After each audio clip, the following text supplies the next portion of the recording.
Hey guys, what's going on, and welcome back to another video on my channel. Today we're going to be doing a little video. I'm going to be doing some player rating predictions for FIFA 21. I was going to be doing this a bit more like casual, but I just realized the player ratings come out on the 10th of September. I'm recording this on the 9th. I'm editing and uploading this by the 9th, so like I can have them like on before. Like most of the Arsenal players are not going to be making in their ratings video because they're going to be doing like ratings like highest top 100 or something like that, and I can only imagine one player that's going to be in there, and that's Aubameyang, which we'll get to in a minute. The sun's coming out, so if the lighting gets bad, I'm so sorry, because this is like all natural lighting. Like I'm literally recording, my window's here. So that's all I'm going to say. So we're going to start off in goal. Very simple. Bernd Leno and Emiliano Martinez both deserve upgrades. For Leno, he's an 84. I think he's performed very well this season. I would give him an 86, but his injury and he didn't finish the season where Arsenal had a little spike in form. So I will consider that, and I will still give him an 85 rating, because I'll tell you why. Because if it wasn't for him, Arsenal would have probably been in the relegation zone. Emiliano Martinez. Now, his current rating on FIFA 20 is 75 rated, but if you've seen the quality of this goalkeeper on like after the knockdown, not a 75 rated goalkeeper. I can tell you that he's not a 75 rated goalkeeper. He's exceptional, and I think that he deserves a massive upgrade.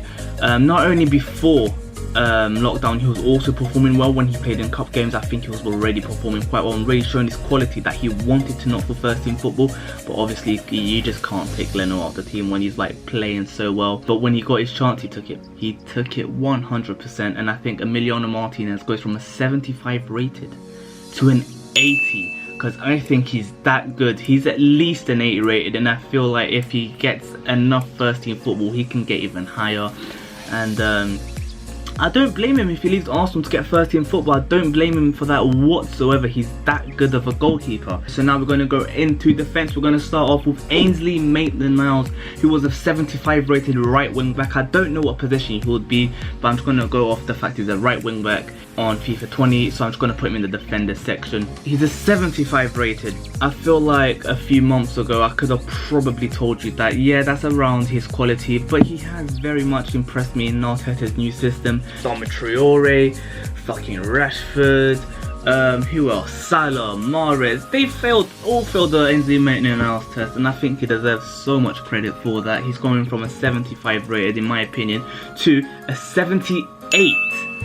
I think he's going to get a +3 upgrade. That a 78 almost sounds a little like not enough for Ainsley Maitland-Niles, but when you consider it's a +3 upgrade, he's not going to go from a 75 to an 80, 81, 82 unless he's absolutely sublime for the whole season, which he hasn't been. He just hit a very good run of form, and he's just shown what his quality actually is. Next up we have Kieran Tierney.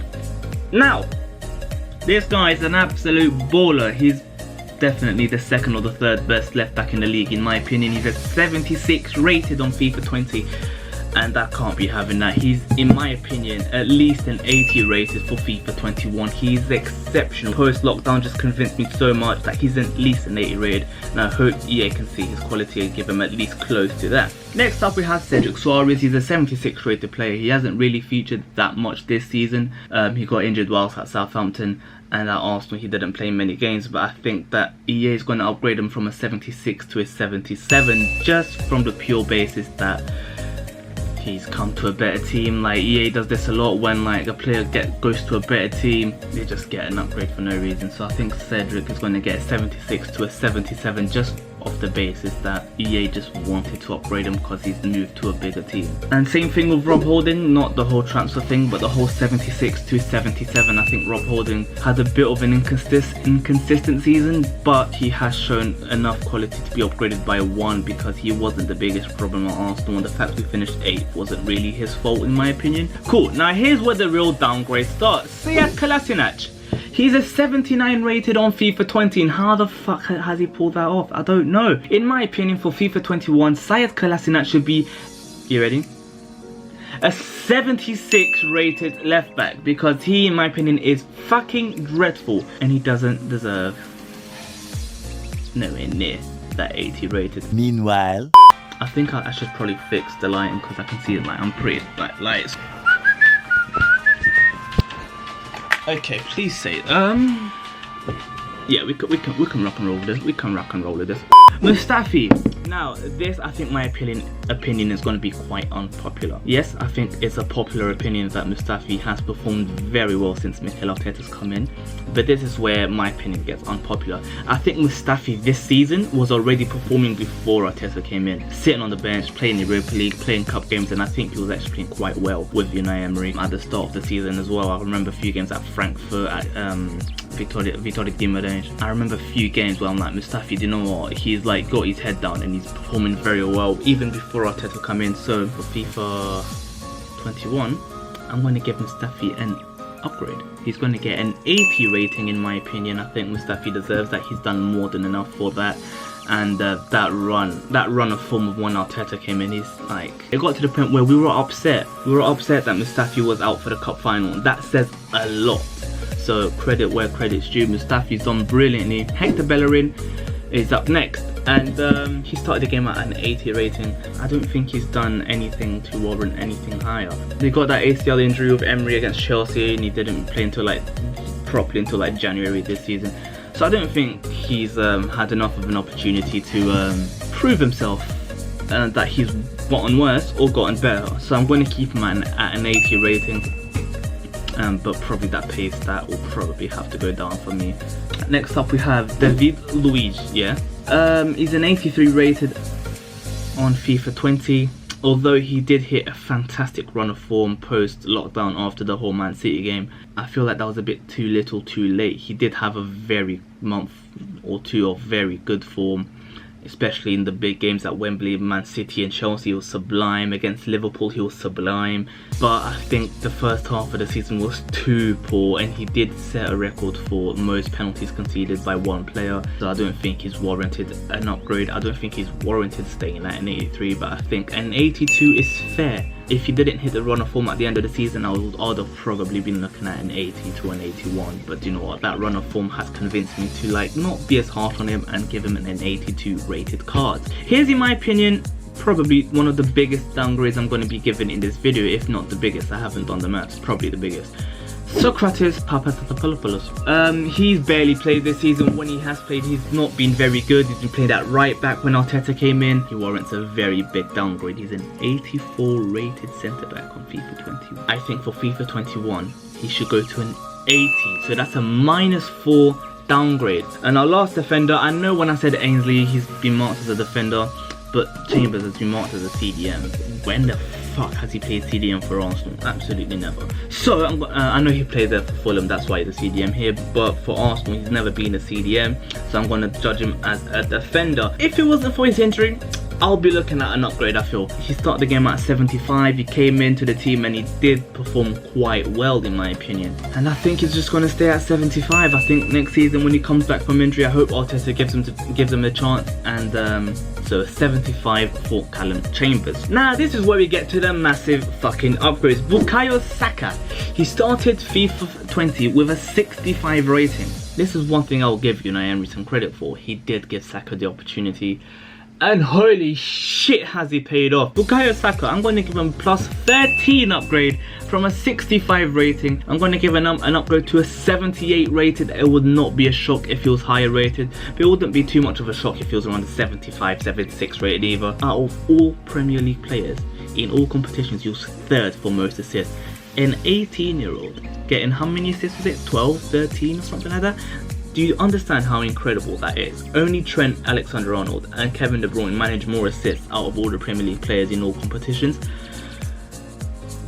Respect. Next up, we're going to go for Joe Willock.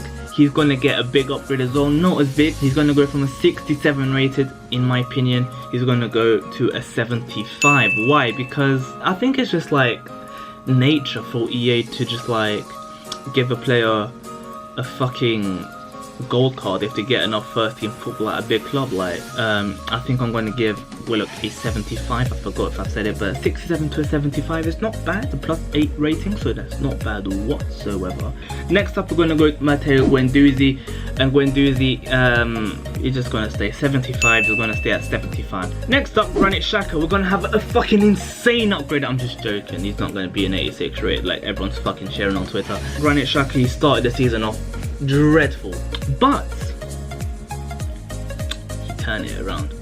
He turned it around when Arteta came in. He was gonna leave. Arteta's like, no, you'll stay. So he was like, okay, I stay.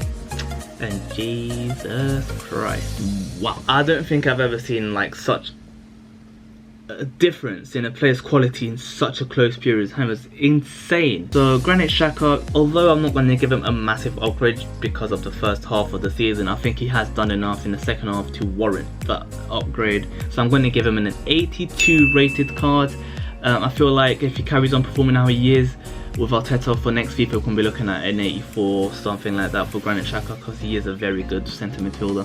Dani Ceballos is the next player on the fucking list. First half of the season, he wasn't really showing me what he was worth. He was like, you can just go back to Real Madrid, you haven't really like shown anything. But in the second half of the season, holy shit, I've grown to love this man so much that every time he posted on Twitter, I'll reply, stay puppy. Agent Ricardo, I managed to get Ceballos to stay at Arsenal because he's going to be coming back for a second loan spell, and hopefully comes back with an 82 rating.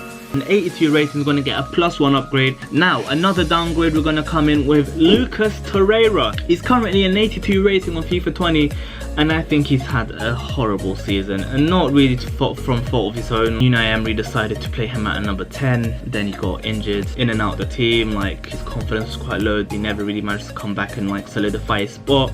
Lucas Torreira, I think he's going to go from an 82 to a 79 rating. I'm going to give him a -3 because I don't think he was good whatsoever, no fault of his own. Nicolas Pepe, I think he did show a lot of promise towards the end of the season, but I don't think he showed us enough.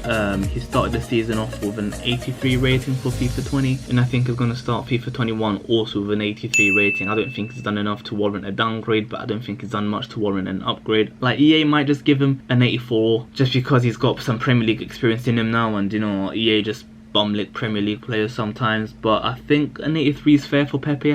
Next up we have Mesut Ozil, and we're going to go for another downgrade. Mesut Ozil's an 84, and I'm going to downgrade him to an 81. I could easily say 80, but I'm going to keep it at an 81 just because he did come in with Arteta and he did have some decent performances. A -3 can be enough for Mesut Ozil. Our last midfielder is going to be Emil Smith-Rowe. Spent some time out on loan to Huddersfield, and he did play a very big part in keeping them up in the Championship. I think he's going to be featuring a lot next season. I think that he's going to get an upgrade. I think he's going to get a +5 from a 65 to a 70, because when he's such a low rate, and I think it's so like there's such a gap for big upgrades because he has performed quite well, and I think a 70 rating is quite fair for Emil Smith-Rowe.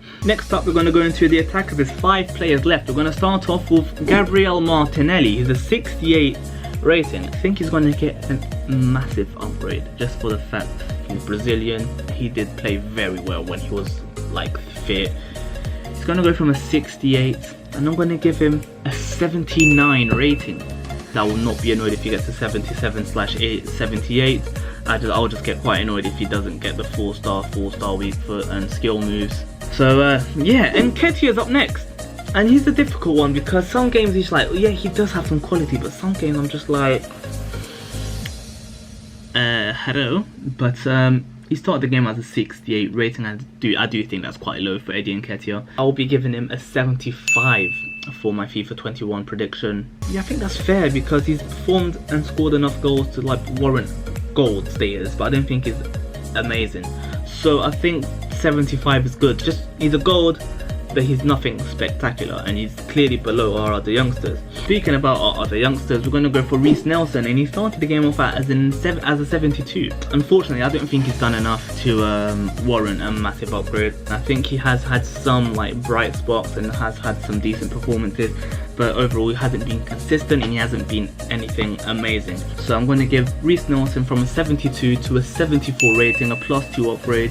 I think he does deserve it. He is a good player. He is just below that gold standard, but he is in the upper standards when it comes to the silver players. So that's why I'll be giving him a 74. I'm going to start off with Lacazette. He started the game off as an 86. He was Arsenal's player of the year the season before, and he did have a fantastic year. This year, I think he did finish quite well, but he didn't have the best of seasons, and I'm going to be giving him a downgrade. I think a 84 is rated for 84 is fair for Lacazette. His last few months when he started performing a bit better, I think they kind of saved him from that 82/83 rating. Last but not least though, Pierre-Emerick Aubameyang, and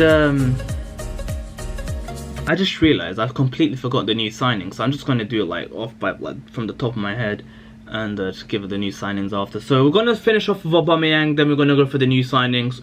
From an 88 rating for FIFA 21, for FIFA 20 I mean, I think he deserves a massive upgrade. In my opinion, he's the best striker in the Premier League. Only one competes with Aubameyang, that's Sergio Aguero.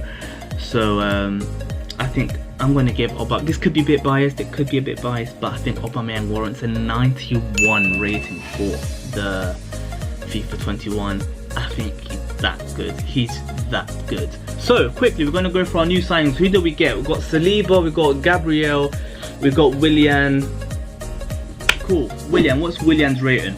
Willian's rating on FIFA 20 was 82. I think he's going to stay around 82 because he did have a few decent games for Chelsea. He didn't really play that well to like warrant an upgrade, but I don't think he was bad enough to warrant a downgrade. If he does get downgraded, I'll say maybe 81. He's going to stay around that area, so I'm going to go 82 to 82. I think that's fair for Willian. Willian Saliba is a 71. Okay, he's going to get a massive upgrade in my opinion. I think it's going to go from a 71 to a 76. He did have a decent year in France. He did spend some time injured, but Saint-Etienne's record when he was on the pitch was much better. The win streak was like 70% or some shit like that, or am I buzzing? Or was that the clean sheet? It was something that was like with Saliba, without Saliba, like such a massive difference. He can just like, it was the difference that he made on that pitch. He was a leader, a young leader. And I think William Saliba deserves the upgrade. He is moving to a Premier League club. You know how EA do it when they move to Premier League clubs, especially big ones. They give very big upgrades, and I think a +5 for William Saliba is very, very. Whereas Gabriel, what was his rating? I think it was a 76, wasn't he? Yeah, he was a 76. I haven't seen much of him. I do know that he's considered to be a very good centre-back in France. He did partner really well with Jose Fonte. I'm going to give him this rating purely based off the fact he's moved to a bigger league, a bigger club, and I'm going to give him a 78. I did hear he had a good season. I'm not basing this rating off what I know because I don't know if he's actually very good. So I'm going to play it safe. I'm going to give him a lower rating, and I'm going to go just based off the fact that he's moved to a Premier League club, to Arsenal, who's a bigger club than Lille. I could be wrong, and I will not be mad if he doesn't get as high of a rating because I don't know how good he actually is. I will properly judge him when I watch him live, but I'm going to give him a +2 just for that based alone. I think that's it for this video. We're going to have a 30-minute video. I'm going to try and trim it as short as I can, but I hope you've enjoyed this video, guys, and if you disagree with me, tell me why. Comment down below why you disagree with me. If you agree with me, nice. Leave a like on the video, subscribe, and come back for more. I'm going to be doing a lot of reactions to the player ratings and etc. So yeah, I hope you've enjoyed this video, guys. I'll see you guys for the next one, and peace.